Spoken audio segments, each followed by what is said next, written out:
ये first attempt में 100 percentile score किए थे। और if I am not wrong, आपके मैथमेटिक्स में भी 100 परसेंटाइल थे। और यस सर, फिजिक्स में 100 फिजिक्स में। परसेंटाइल, मैथ्स और फिजिक्स में 100 परसेंटाइल थे आपके। और ओवरऑल भी 100 परसेंटाइल थे। यस तो सर। सबसे पहले तो ये बताओ कि आप जब क्लास 11th में आप आए थे, तो जहाँ तक मुझे याद है आप क्लास 9-10 से कोचिंग नहीं करते थे शायद। आप क्लास 11th 11th में पहली बार मतलब कोचिंग आपने किया था क्लास 11th में। और यस सर। आप बताइए आपकी जर्नी कैसी रही, मतलब क्लास 11th में जब आप आए तो कैसा जर्नी रहा, क्या क्या डिफिकल्टी फेस करना पड़ा। आप बच्चों को गाइड करिए। आईटी स्कूल के प्लेटफॉर्म के जरिए हम लोग ये बताना चाहते हैं कि क्या क्या बच्चों को डिफिकल्टी फेस करनी पड़ती है, क्योंकि उन बच्चों को जो कोचिंग नहीं किए हैं और डायरेक्ट 11th में आए, और जैसा कि आपने 100 परसेंटाइल पाया, तो आप बहुत लोगों के लिए आइकन साबित हो सकते हैं, क्योंकि आपके आइडिया को अगर लोग फॉलो करेंगे तो उनको ज्यादा अच्छा मतलब मोटिवेटेड फील करेंगे। तो आप बताइए कुछ।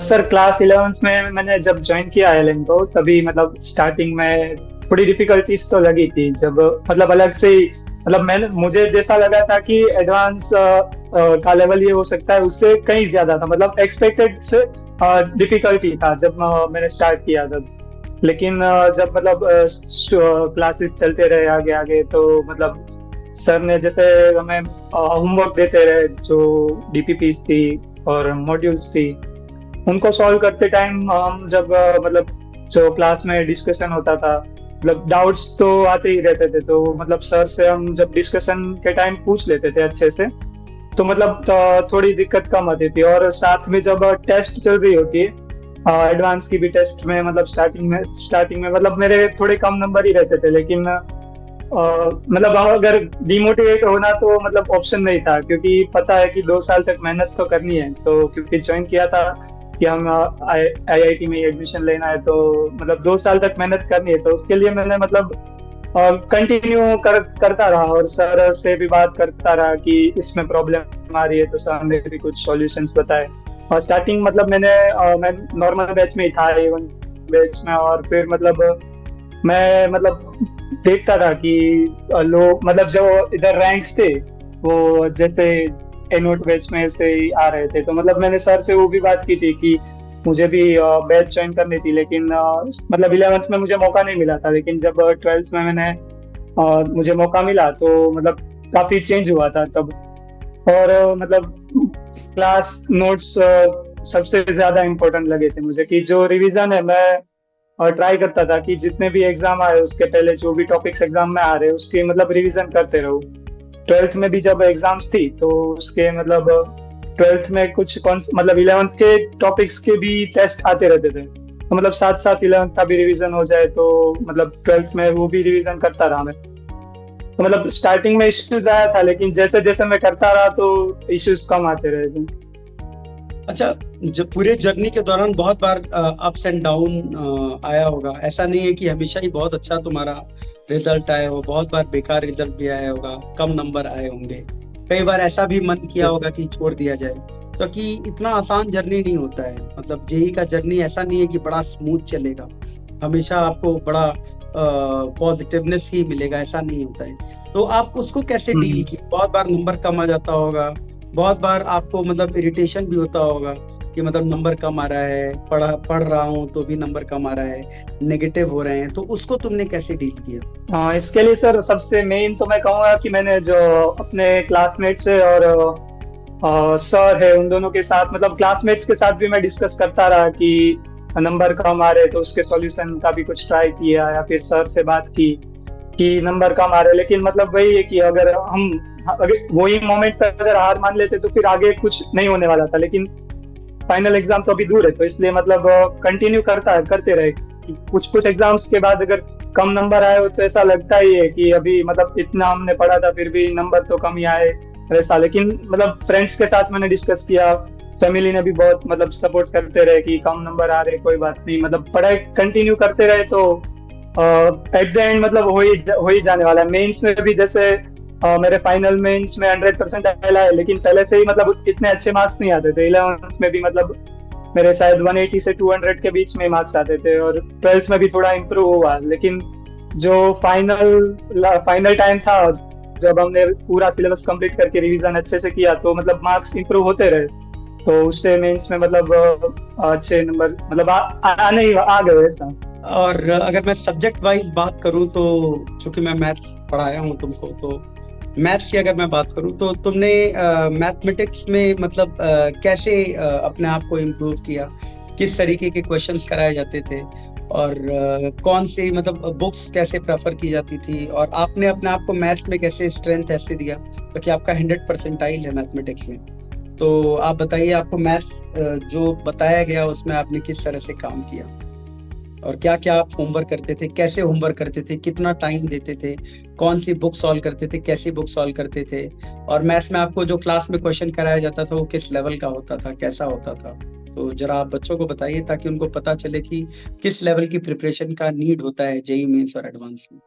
हाँ सर, क्लास 11th में जब मैंने मतलब क्लास 11th में नोट्स के बाद जब हमारी टेस्ट होती थी, तभी मतलब क्लास 11th में मेरा मेन यही था कि मैंने मॉड्यूल्स और डीपीपीस को सॉल्व किया था। क्लास 11th में मतलब मैं बुक्स में भी मैंने 3 या 4 चैप्टर की होगी बुक्स में।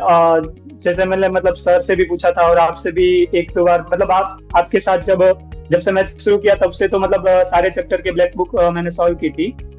और लेकिन 11th में मैंने मतलब 3-4 चैप्टर की थी। लेकिन जब मैंने मेरा 12th शुरू हुआ और मतलब आपके बैच में मैं आया, आपसे मैथ्स पढ़ा, तो तभी मतलब मुझे लगा कि मैथ्स पढ़ने में भी मतलब कुछ तो चेंज आ गया था। जब से मतलब आपसे पढ़ना शुरू किया था, मतलब जो क्लास में जो डिस्कशन होता था मैथ्स के लिए, वो सब मतलब बहुत ही इंटरेस्टिंग जैसा था कि क्वेश्चंस बहुत ही बढ़िया लेवल के थे, और साथ में जो डिस्कशन होता था क्लासमेट्स के साथ, आपके साथ, और जो भी मॉड्यूल्स और दूसरी बुक्स के भी डिस्कशन होते थे, उसमें भी मतलब काफी कुछ सीखने को मिला था। मतलब हर बार सीखने को मतलब मिलता ही रहा था। अगली चीज मैं yes, ये sir. पूछना चाहता हूँ कि तुम्हारे पेपर करने का स्ट्रेटेजी क्या था, मतलब क्योंकि तुम 100% ऑब्वियसली पाए हो, तो इसका ये मतलब है कि तुम्हारे पेपर करने का स्ट्रेटेजी बहुत पॉजिटिव रहा होगा।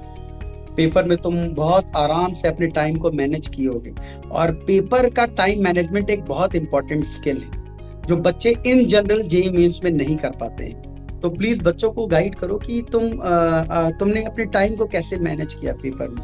सर, टाइम मैनेजमेंट के लिए मैं मतलब सबसे मेन तो वही है कि जो मैंने एनालिसिस किया था अपने पेपर्स का, मतलब जो मेंस में मतलब जब मेरे मार्क्स कम आते थे तो मैंने मतलब रीजन जानने की कोशिश की। तो उसमें मतलब यही पता चला कि फिजिक्स और केमिस्ट्री,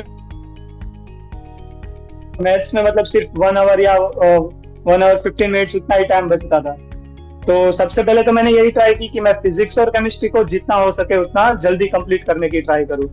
और फिजिक्स में भी मतलब जो भी अगर जो हम प्रीवियस ईयर के पेपर्स देखे 2022 2023, तो उसमें तो फिजिक्स में क्वेश्चंस बहुत ही आसान आ रहे थे। तो जब मॉक टेस्ट हमारी शुरू हुई थी लास्ट में, तो उसमें जब मैंने 2023 के पीवाईक्यू किए, तो उसमें मतलब फिजिक्स तो बहुत ही आसान थी, लेकिन उसमें भी जो सिली मिस्टेक्स होती थी वो बहुत मतलब सिली मिस्टेक्स तो नहीं, जो मतलब मिस्टेक्स हो जाती थी कभी कभी गलती की वजह से, तो उसको भी मतलब मैंने ट्राई किया कि एलिमिनेट कर पाऊँ। लेकिन मतलब टाइम मैनेजमेंट के लिए यही था कि फिजिक्स वो आसान आ रही थी तो मैं उसको 30 to 40 मिनट्स में कंप्लीट कर लेता था, और बाद में केमिस्ट्री भी 30 to 40 मिनट्स में कंप्लीट करके मैथ्स को हो सके उतना ज्यादा टाइम देने की कोशिश करता था। शुरू में मतलब जो मेरे कम नंबर आ रहे थे उसका रीजन मुझे एक यही लगा था कि मैंने मैथ्स में ही मतलब कम टाइम दे रहा था। तो जब से मैथ्स में मैंने ज्यादा टाइम देना शुरू किया तब से मतलब काफी इम्प्रूवमेंट भी हुआ था। तो मतलब मैथ्स में मिनिमम 1 आवर 45 मिनट्स जितना तो टाइम रिक्वायर्ड है मेंस के लिए। तो वो जैसे टाइम मैनेजमेंट मतलब जैसे वो मुझे समझ में आ गया, तो तब से मतलब टाइम मैनेजमेंट बढ़िया आ रहा था। तुम रेगुलर कितने घंटे मतलब रिलीजियसली मतलब पढ़ाई करते थे, कितने घंटे किस किस तरीके से पढ़ते थे मैथ्स फिजिक्स केमिस्ट्री, और कितने क्वेश्चंस तुम रेगुलर बेसिस पे करते थे, ये एक बार बच्चों को बताना कि कितने घंटे मतलब आपको अपने देने होंगे ताकि आप एक अच्छा रैंक पा सकें। और मैथ्स में या फिजिक्स में या केमिस्ट्री में, तीनों ही जो कि बहुत इंपॉर्टेंट इंटीग्रल पार्ट है जेईई का। तो मैथमेटिक्स की अभी बात कर लें तो तुम कितने घंटे मैथमेटिक्स को देते थे, कितना प्रैक्टिस करते थे, कितने क्वेश्चंस ऑन एन एवरेज करते थे, एक बार प्लीज बच्चों को गाइड करो। हाँ, मैथमेटिक्स में ऑन एन एवरेज मतलब दिन में 11th में तो मैं सिर्फ मॉड्यूल और डीपीपीज को ज्यादा फोकस करता था, तो तभी मतलब मिनिमम 2 आवर्स जितने तो मैथ्स में यूज होते ही होंगे। लेकिन जब बुक्स लगाना भी शुरू किया तो तभी ऑन एन एवरेज डेली के 30 to 40 क्वेश्चन तो होंगे ही डेली के ऑन एन एवरेज। और उसमें मतलब कभी कभी अगर कोई आसान जैसा लेंथी चैप्टर ना हो तो उसमें 2 आवर्स या 2.5 आवर्स लगते थे। अगर कोई लेंथी चैप्टर हो तो 3 आवर। क्लास नोट्स भी रिवाइज करने होते थे पहले, और उसके बाद पीवाईक्यूज भी मैं सॉल्व करता था मेंस के, जो 2022 के, 21 के या फिर 23 के। तो उसमें मतलब 5 आवर्स तो मिनिमम लग ही जाते थे जब सिलेबस कंप्लीट हो गया उसके बाद। और बाद में मतलब जब लास्ट मोमेंट था कि जब हमारे मॉक्स ही चल रहे थे, तो उसमें मैं यही करता था कि जो टाइम मिले मुझे टेस्ट देने के बाद, तो मैं जो क्वेश्चंस टेस्ट में नहीं हुए उनको कर लेता था। और जो टेस्ट में मतलब जो 10 इंटीजर होते थे उसमें से 5 तो कर लिए थे, तो बाकी के 5 भी मैं वापस उसी टाइम में कर लेता था जब टेस्ट खत्म हो उसके बाद। अच्छा ये बताओ, जो जेई का जर्नी होता है वो बड़ा मोनोटनस हो जाता है एक टाइम पे, जो कि रोज पढ़ना, रोज होमवर्क करना, फिर जा करके इंस्टीट्यूट में जाना, कोचिंग करना, बहुत मोनोटनस लाइफ हो जाती है। तो उसको तुमने कैसे डील किया, उसको कैसे तुमने मतलब कैसे बैलेंस कैसे बनाया तुमने उसका? बहुत बार तुमको ऐसा लगता होगा कि मतलब हमेशा पढ़ाई करना पड़ रहा है, फिर ये करना पड़ रहा है, तो थोड़ा बहुत लेजर टाइम तुम कैसे निकालते थे? क्या तुम बहुत ज्यादा मतलब सोशल मीडिया पे एक्टिव रहते थे, या क्या करते थे ऐसा कि तुम वो लेजर टाइम निकाल करके अपने आप को मतलब इस तरीके से रखते थे कि अपने चीज को और अच्छे से फॉलो कर पाओ या पढ़ाई को और बढ़िया से देख पाओ? तो उसके लिए तुम क्या किया करते थे? सर 11th में मतलब मैं एक मेरी हॉबी को भी साथ में कंटिन्यू कर रहा था, म्यूजिक की, तबला की हॉबी, इंस्ट्रूमेंट की। तो मतलब उससे भी जो फ्री टाइम रहता था उसमें मतलब हॉबी करके मतलब वो म्यूजिक बजा के मतलब जो कहते हैं कि माइंड फ्रेश हो जाता था। तो 11th में तो मैं वही करता था डेली, मतलब करता था वो। और 12th में भी मतलब जब फ्री टाइम मिले तो मैं फ्रेंड्स के साथ डिस्कस कर लेता था, मतलब मोबाइल में ही। अब हम चैटिंग करें तो वैसे ही सोशल मीडिया पर फ्रेंड्स के साथ चैटिंग कर ले, या फिर चैटिंग में भी मतलब कुछ या तो बाहर की बातें भी हो सकती है या फिर पढ़ाई की बातें भी हो सकती है। तो मतलब मेनली वही था कि मैं डेली कुछ तो लेकिन मतलब उसका बीस टाइम पच्चीस बहुत मिनट कम होता होगा, टाइम बहुत कम होता होगा, ऐसा नहीं है कि आधे घंटे तक बात कर रहे हो, ये नहीं होता होगा मेरे ख्याल से। हाँ, तो एक चीज मतलब फ्रेंड्स से डिस्कशन कर लेता था कुछ ना कुछ बात। तो उससे वही मतलब माइंड फ्रेश रहता था कि मतलब दिन में अगर पूरा दिन पढ़ा हो तो रात को थक गए होते, तो फिर मतलब 15-20 मिनट 25 मिनट बात करके थोड़ा फ्रेश हो जाता था माइंड, ताकि दूसरे दिन वापस हम वही एनर्जी के साथ कंटिन्यू कर पाए। एक चीज बच्चों को बड़ा मतलब ये प्रॉब्लम रहता है कि जो रिड्यूस सिलेबस है, क्या रिड्यूस सिलेबस बच्चों को छोड़ना चाहिए? क्योंकि जेई एडवांस में तो कुछ भी रिड्यूस सिलेबस नहीं है, तो क्या रिड्यूस सिलेबस के साथ बच्चे को तैयारी करनी चाहिए, या उसको पूरा का पूरा लेकर के चलना चाहिए? क्योंकि एडवांस में तो सब कुछ आने वाला होता है। तो तुम क्या फॉलो किए हो? क्या रिड्यूस सिलेबस को तुमने छोड़ दिया था जेई मेंस के पार्ट के लिए? और अगर छोड़ा था तो क्या ऐसा हुआ था क्या कि जेई मेंस में जो रिड्यूस सिलेबस था उसमें जो सिलेबस के पोर्शंस हटाए गए थे उनसे क्वेश्चंस थे क्या? और क्या तुम उसको छोड़े थे या उसको ले करके तुम चले थे? क्योंकि वो चीजें तो देखो एडवांस में आनी ही। तो तुमने क्या किया था, तुम्हारा प्रिपरेशन स्ट्रेटेजी क्या था इसको लेकर के? मतलब मैं तो सभी स्टूडेंट को यही सजेस्ट करूंगा कि जो रिड्यूस सिलेबस है, क्योंकि वो एडवांस में तो है ही, तो मतलब आपको पहले से ही उसकी तैयारी करनी चाहिए, उसको छोड़ना तो बिल्कुल नहीं चाहिए। अभी से ही अगर अच्छी तरह से पढ़ लोगे तो लास्ट में जब अलग से एडवांस की प्रिपरेशन का टाइम मिलेगा तभी मतलब दिक्कत कम आएगी। तो रिड्यूस सिलेबस को पहले से ही करना चाहिए। और मैंने भी साथ साथ किया ही था रिड्यूस सिलेबस को पूरे। तो मतलब जब रिवीजन का टाइम आया था, हमारा सिलेबस कंप्लीट हो गया था, तब तक मेंस का मतलब हमें पता चल गया था कि सिलेबस ये है। तो तभी अगर एडवांस की जो मॉक टेस्ट चल रही थी उसमें साथ साथ तो मतलब कुछ टाइम तक चल रही थी एडवांस की मॉक टेस्ट, तो उसके पहले मतलब मैं कर लेता था रिवाइज। जो रिड्यूस सिलेबस के भी है उससे भी उसका रिवीजन भी मैं साथ साथ करता था। लेकिन फिर जब मतलब लास्ट 1 मंथ ही बचा था मैं इसके पहले, तभी मतलब मैंने वो उनका रिवीजन कह सकते हैं कि छोड़ दिया था, क्योंकि फिर मेंस पे फोकस ज्यादा रहता था। और जो रिड्यूस सिलेबस है, मतलब पी ब्लॉक जैसे केमिस्ट्री में है, वो रिड्यूस सिलेबस कह भी सकते हैं, नहीं भी कह सकते, क्योंकि उसमें से कुछ टॉपिक एनटी वालों ने रखे थे और कुछ टॉपिक को हटा दिया था। तो मतलब उसमें भी मतलब इनऑर्गेनिक केमिस्ट्री में हर चैप्टर में यही है कि अगर आपने एनसीईआरटी अच्छे से पढ़ी हो तो आपके केमिस्ट्री में मतलब इनऑर्गेनिक में तो फुल आ ही जाएंगे। तो मैंने भी मतलब पी ब्लॉक को पढ़ा तो था, लेकिन मतलब थोड़ा लाइट में लिया था। तो जो कह सकते हैं कि जो केमिस्ट्री में मेरा एक क्वेश्चन गलत हुआ वो इसी की वजह से हुआ था कि मैंने पी ब्लॉक को थोड़ा लाइटली ले लिया था। तो मतलब मैं तो यही सजेस्ट करूंगा कि आप अच्छे से रिड्यूस सिलेबस को भी कर ही ले साथ में, ताकि बाद में जब एडवांस की प्रिपरेशन में आप मतलब पूरा एडवांस की प्रिपरेशन शुरू कर रहे हैं तभी दिक्कत कम आए, इसलिए।